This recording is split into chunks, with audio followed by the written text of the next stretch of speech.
ये प्रथम अध्याय हमने पूर्ण किया श्रीमद् भगवद गीता का, जिसमें समस्याएं थी। अर्जुन की समस्या, उसके भाइयों की समस्या और धृतराष्ट्र की समस्या। ठीक है, यहाँ पर कृष्ण बिल्कुल चुप हैं, श्रोता के रूप में विद्यमान है, लेकिन कुछ भी अभी तक उन्होंने कहा नहीं है। ये बात ध्यान में रखनी होगी। और अब जब दूसरा अध्याय शुरू हो रहा है तो कृष्ण किस बात से अध्याय की शुरुआत कर रहे हैं, किस बात से अर्जुन को संबोधित कर रहे हैं, वो भी समझना होगा। अब कैसे समझेंगे कि अर्जुन ने जो कोई भी समस्या और तर्क अपने उनके समक्ष रखे, उनका किसी भी प्रकार का कोई भी जवाब कृष्ण ने दिया नहीं है। समस्या से, प्रश्नों से बिल्कुल अलग ही प्रकार का जवाब कृष्ण दे रहे हैं। तो एक तो ये बात समझ में आएगी। ये बात कैसे समझ में आएगी कि कृष्ण इस बात से ये कह रहे हैं कि अर्जुन, तुमने जो समस्याएं हमें बताई हैं वो सारी समस्याएं ऊपरी हैं, सतही हैं, उनका कोई महत्व नहीं है। महत्व यदि है तो इस बात का है जो अब मैं तुम्हें बताने जा रहा हूँ। उन बातों का कोई महत्व नहीं है, वो सारी अहंकार की बातें हैं, वो सारी समाज और मन से जुड़ी हुई बातें हैं। तो ये समझ ली हमने बात। और अब आगे कृष्ण क्या कहेंगे, किस प्रकार से, देखिएगा कि दूसरे अध्याय की शुरुआत के जो श्लोक हैं 1, 2, 3, वो स्पष्ट कृष्ण के द्वारा थोड़ी कठोरता वाले शब्द हैं।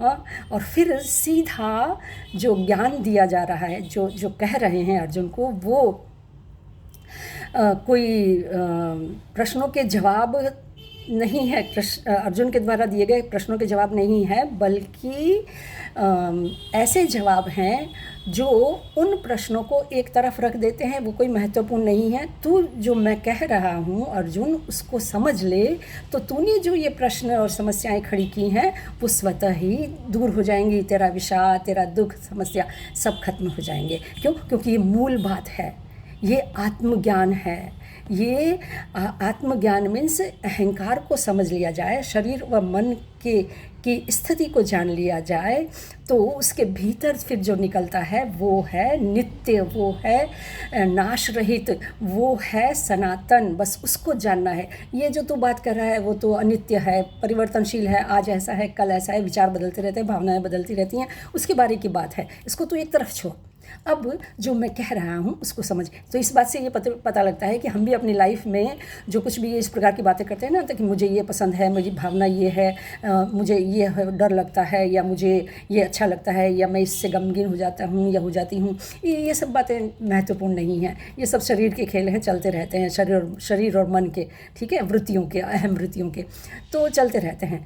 मुख्य बात होती है उसकी गहराई में जा कर के उसे एक तरफ रख कर के, मीन्स इमोशनल क्वोशंट को बेहतर बना करके सच्चाई जानने की।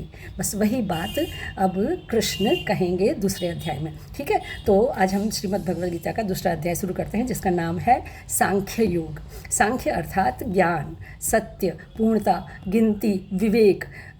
सांख्य दर्शन भारत के 6 दर्शनों में से एक दर्शन माना जाता है, जिसको कपिल मुनि ने हमारे समक्ष प्रस्तुत किया है। भगवद गीता में सांख्य का अर्थ सिर्फ दर्शन नहीं है, वरन ज्ञान के द्वारा सत्य को जानने का एक मार्ग है। राइट, ध्यान में रखिएगा। अब तक हमने गीता के प्रथम अध्याय में अर्जुन कृष्ण से क्या कह रहे हैं वह जाना। अर्जुन ने कुरुक्षेत्र के बीच में रथ ले जाने के लिए कृष्ण से कहा कि मैं दोनों पक्षों की सेनाओं के योद्धाओं और सेनापतियों का जायजा लेना चाहता हूँ। सही बात है, क्योंकि कोई भी महत्वपूर्ण निर्णय लेने से पहले हमें यह जानकारी तो होनी ही चाहिए कि हमें निर्णय लेने के पश्चात किन किन संघर्षों का या कार्य का सामना करना पड़ेगा। कैसी कैसी स्थितियाँ खड़ी हो सकती हैं, उसकी पूर्व मानसिक तैयारी होनी जरूरी है। राइट, तो ये बात हमने सारी प्रथम अध्याय में देखी। एक उदाहरण और ले लेते हैं कि एक परिवार था, परिवार में बेटी बड़ी हो गई थी। माता पिता ने बेटी से कहा, अब तुम शादी कर लो, क्योंकि अब शादी की उम्र हो चली है। तो बेटी ने भी हाँ कर दी, और बिना इस बात की जानकारी लगाए कि ससुराल में कैसी स्थिति है, शादी हो गई और घर में बहू आ गई। घर में पुरुषों की ही संख्या थी, कोई महिला नहीं थी। और 2 देवर, एक जेठ, एक ससुर और 2 वो स्वयं अब घर की संपूर्ण जवाबदारी, रसोई से लेकर के बाहर की वस्तुएं कलेक्ट करने तक की सभी जवाबदारी इनकी थी। सभी का और घर का पूर्ण ध्यान रखना भी उनकी जिम्मे था। कुछ महीनों के पश्चात हुआ यह कि स्वयं को कमज़ोर फील करने लगी वो बेटी ससुराल में, और अपने माता पिता के यहाँ तो उसने शरीर को यह सभी कार्य करने की कोई आदत डाली नहीं थी नहीं उसके पास। और मेडिकल टेस्ट करवाए गए, रिपोर्ट आई कि एनीमिक है और उनका आयरन कम है और उनका HB भी कम है। तो अब उन्हें संपूर्ण आराम की ज़रूरत है और पोषण की ज़रूरत। तो यह हुई बात पूर्व तैयारी के जानकारी बिना, पूर्व तैयारी और किसी भी प्रकार की समझ के बिना ज़िंदगी से जूझ जाने का उदाहरण है ये। ठीक है, याद रखिएगा। जो सही नहीं है ऐसा होना नहीं चाहिए। अर्जुन जो बात कृष्ण से कहते हैं कि रथ को रण क्षेत्र के बीच में ले चलो, मैं दोनों सेनाओं का निरीक्षण करना चाहता हूँ, यह बात जूझने से पहले स्वयं की सत्ता व शक्ति को जानने की है और उसी प्रकार से अन्य पक्ष की सत्ता व शक्ति को भी जानने की बात है। जो होना चाहिए वो सही है, उस उदाहरण में ऐसा नहीं था। अर्जुन यहाँ पर सही कर रहे हैं। किंतु तकलीफ़ कहाँ खड़ी हुई, मैंने पिछले अध्याय में भी बताया था कि यहाँ अर्जुन को दुश्मन की विशाल सेना में महारथी द्रोण दिखाई दिए।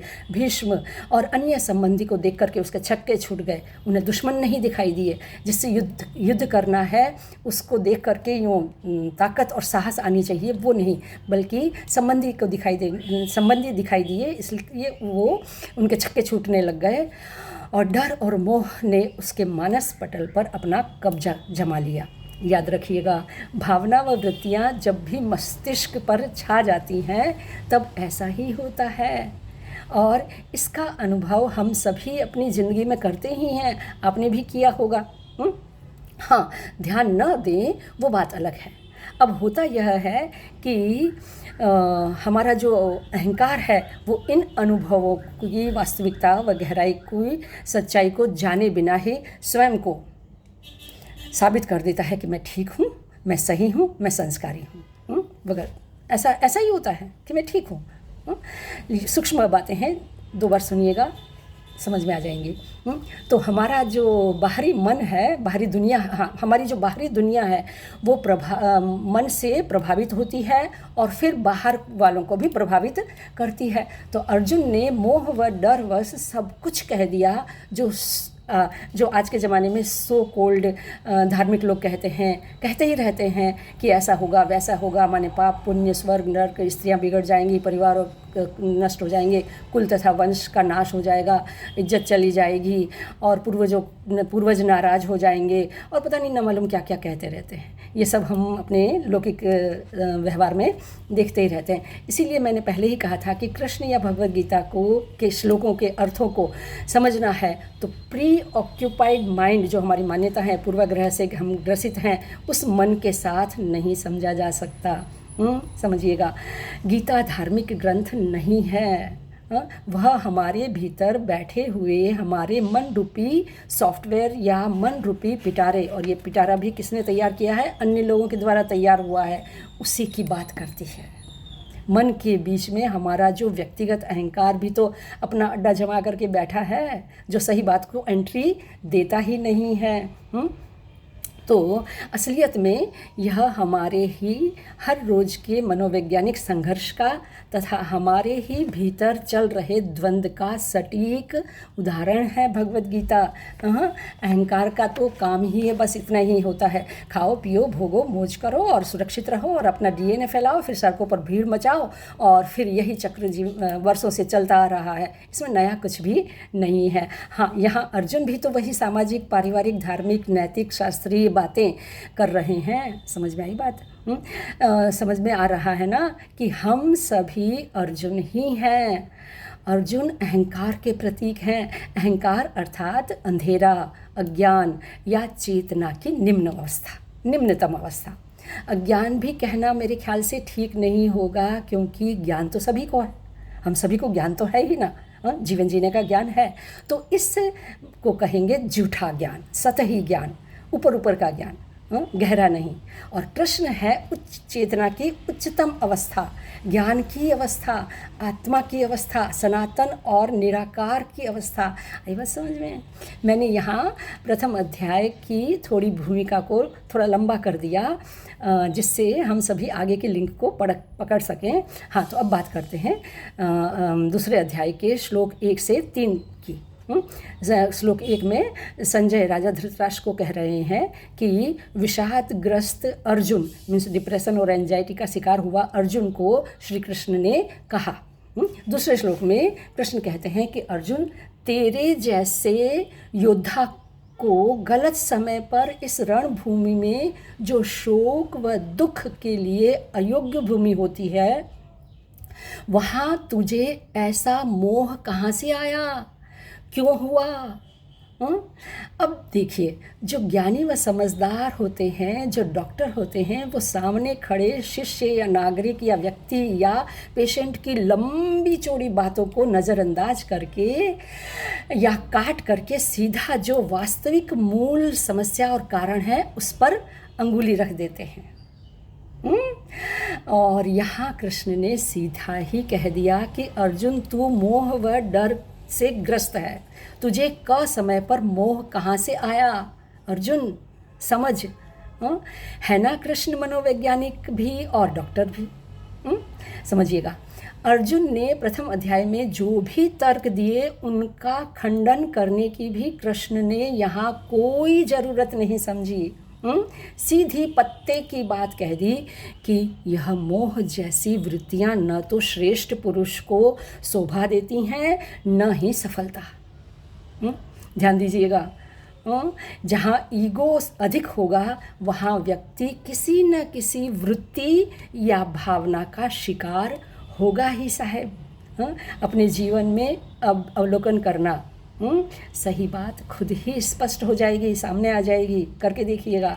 हम सभी वृत्तियों के स्तर पर, समझिएगा, हम सभी वृत्तियों के स्तर पर एक ही हैं और मन व विचारों के स्तर पर विविध हैं। याद रखिएगा, 2 बार सुन लीजिएगा, बात बिल्कुल सही है, सटीक है। तीसरे श्लोक में कृष्ण ने अपशब्द का भी उपयोग कर दिया, सीधी डांट लगा दी कि हे पार्थ, तू नपुंसकता के वशीभूत मत हो, कायर मत बन, तुझे यह सभी शोभा नहीं देता। तेरे हृदय की दुर्बलता का त्याग कर और युद्ध के लिए खड़ा हो जा। सीधी और संक्षिप्त बात। कृष्ण की मनोवैज्ञानिक समझदारी पर फिदा हो जाने को जी चाहता है ना। मगर याद रखना होगा कि यहाँ कृष्ण निराकार, ज्ञान, सत्य, आत्मा के स्तर से बात कर रहे हैं। समझिएगा, कृष्ण गुरु के रूप में अपने शिष्य को ट्रीट कर रहे हैं। ठीक है, आगे के श्लोकों को अगले वीडियो में कंटिन्यू करेंगे। ये वीडियो काफ़ी बड़ा हो जाएगा। तो लाइक कीजिएगा, सब्सक्राइब कीजिएगा, कमेंट्स भी कीजिएगा और फॉरवर्ड ज़रूर कीजिएगा, जिससे ये अच्छी बातें हैं समाज में फैले। तो जियो गीता के संग और सीखो जीने के ढंग। फिर मिलते हैं।